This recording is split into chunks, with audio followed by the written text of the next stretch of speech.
السلام علیکم.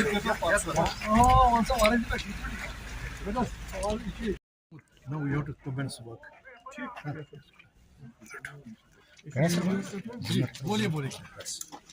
انتناگ پھر شوپیاں اور پھر کلگام میں یہ جو عوامی مسائل ہیں جو پہلی نوٹس میں لائے ہوئے ہیں کہاں تک ان کا حل ہوا اور یہاں پر جو آج کی جو ڈفیکلٹیز ہیں جو بھی مسائل ہیں ان مسائل کو ان کی نوٹس میں لانا اور ان سے گزارش کرنا ہے کہ ان مسائل کو حل کیجیے گا.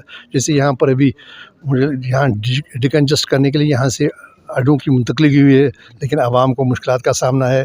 ایسا کرنا ہے کہ تاکہ عوام کو بھی انکنوینس نہ ہو اور اس کے لیے کیا قدم اٹھائے جا سکتے ہیں انٹرم میں پیریڈ میں تاکہ وہ سہولیاتیں میسر ہو اور مشکلات کم سے کم ہوں.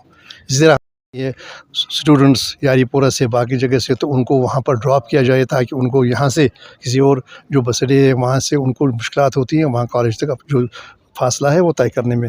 تو یہ اور باقی بجلی کے حوالے سے اور باقی جو بھی معاملات ہیں ان کے حوالے سے سن رہے ہیں کسی بھی وقت ہوگا کسی بھی وقت لیکن وہ وقت آتا نہیں ہے.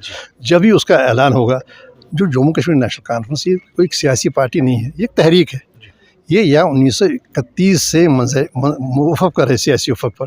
آپ ہمیشہ پائیں گے کہ ہم ہمیشہ تیار ہوں گے کیونکہ ہمیں کسی غیر کے پاس نہیں جانا ہے ہمیں کسی کو کنوینس نہیں کرنا ہے. عوام جانتے ہیں کہ یہ پارٹی ہمارے حقوق کی محافظ ہے اور ہمارے حقوق